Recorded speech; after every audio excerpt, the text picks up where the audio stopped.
Salut à tous. Au départ. Salut à tous, ici Ludistrotter. 2 secondes.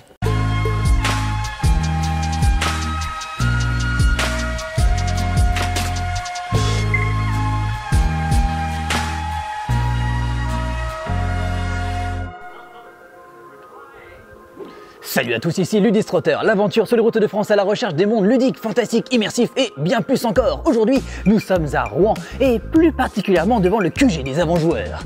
Un lieu 100% héroïque qui laisse pourtant pas de côté le côté ludique. On va aller découvrir ça tout de suite avec un nouvel épisode.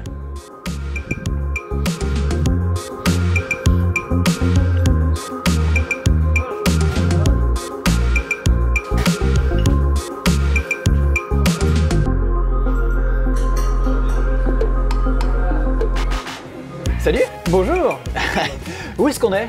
On est ici au QG des Avengers. C'est un bar à jeux que j'ai monté il y a 6 ans, qui a pris 6 ans la semaine dernière et qui est légèrement, un tout petit peu, ça se voit pas trop là sur la caméra, mais un tout petit peu à ambiance Marvel.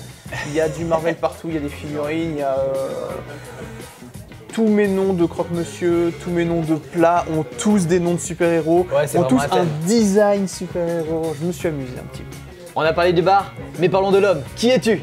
Eh bien, je suis Pierre-Jean, je suis le gérant du bar. On a monté ça avec ma femme il y a 6 ans du coup. Et outre ça, je suis pas du tout destiné à faire bar à la base. J'ai fait des études d'urbanisme, ce qui a à peu près rien à voir. Ma femme avait fait des études de gestion des écosystèmes avec les insectes, ce qui n'a à peu près rien à voir.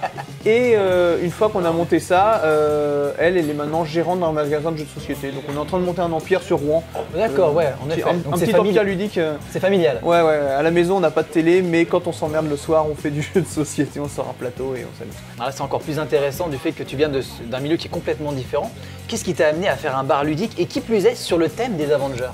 Au hasard d'une discussion, on s'est dit tiens, et pourquoi pas? Mais nous, on va faire un truc ultra convivial avec ambiance famille, avec un bar où les gens se prennent pas la tête. S'ils ont envie de juste boire un coup, ils boivent juste un coup. S'ils ont envie de manger, ils mangent. S'ils ont envie de faire les deux, ils font les deux. Et dans tous les cas, le dénominateur commun de tout le monde, c'est de venir jouer. Et voilà. Moi, je suis un peu bordélique, donc mon bar est un peu en bordel. Mais en même temps, quand tu es dans le bordel, tu as l'impression d'être chez un pote. Voilà, comme ma femme et moi, on est un tout petit peu geek. Mais enfin, pour voir un bar à jeu comme ça, il faut. J'avais Bar Wars, la bière des étoiles, et puis à un moment je fais les Avengers. Ah ouais. Et en fait j'avais un comics dans la main. Ah ok. J'ai fait les Avengers. Ah ouais, c'est bien les Avengers. Et en fait, pourquoi le QG? C'est parce qu'on s'est dit que les gens avaient la fâcheuse tendance d'abréger les choses. Ils abrègent les noms, et Avengers c'est beaucoup trop long.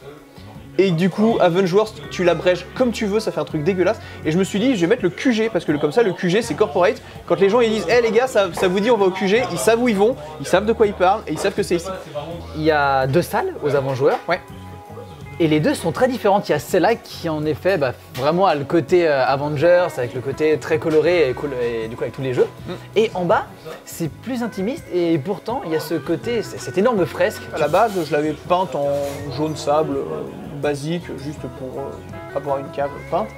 Et je me suis dit, à un moment, je me suis pris par la main, je me suis dit, tiens Kevin, est-ce que tu pourrais arriver avec tes bombes à tag et on repeint toute la cave et on se lâche, on fait un truc super chouette. J'ai des clients qui sont habituellement claustrophobes, qui maintenant descendent à la cave assez volontiers parce que maintenant c'est des grands espaces, ils sont dehors, il y a un ciel au-dessus, il y a des arbres tout autour, ils sont dans une clairière, c'est trop cool.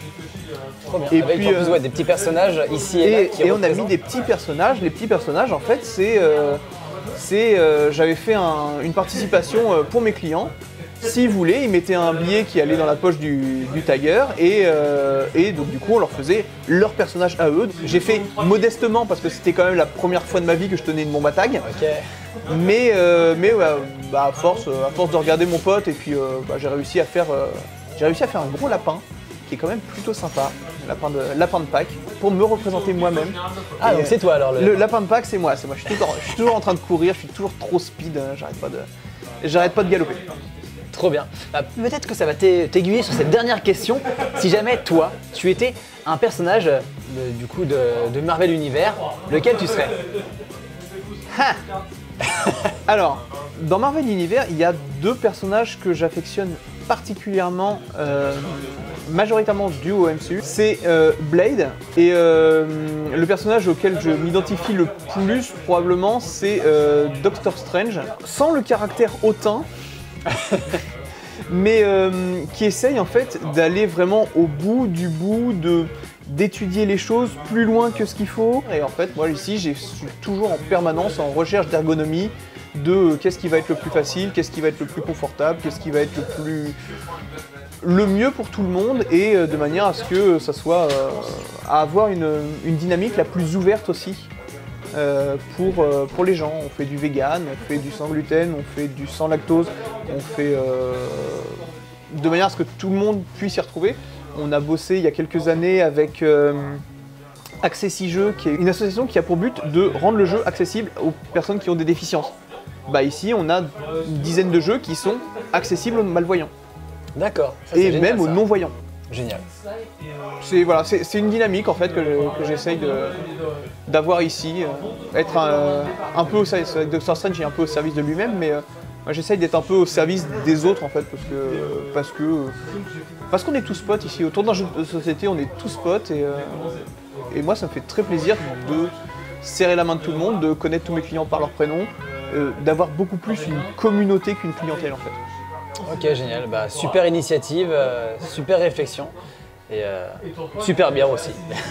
Vraiment un lieu convivial, formidable.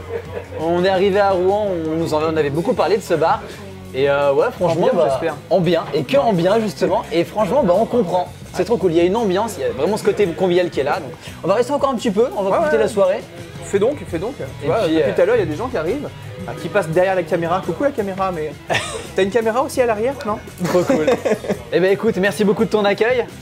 Bah de rien. Et puis bah voilà, formidable. Encore une fois de plus, bien joué pour celui qui vraiment en vaut la peine. Bah merci beaucoup. On vous invite à découvrir par vous-même le QG des avant-joueurs. Cette étape a eu aussi son lot de magnifiques rencontres avec Pierre-Jean, mais aussi les autres personnes avec qui on a passé la soirée à parler et aussi bien évidemment à jouer. Et au final, c'est ce qu'on aime le plus avec le Ludistrotter, ce sont les rencontres. Plus que les lieux et les activités, c'est le facteur humain qui nous plaît au final le plus dans ces étapes. En tout cas, nous on se remet en route et on vous dit à la prochaine. D'ici là, portez-vous bien et surtout, bien évidemment, Je me présente, Doctor Strange. Vous devez venir avec moi.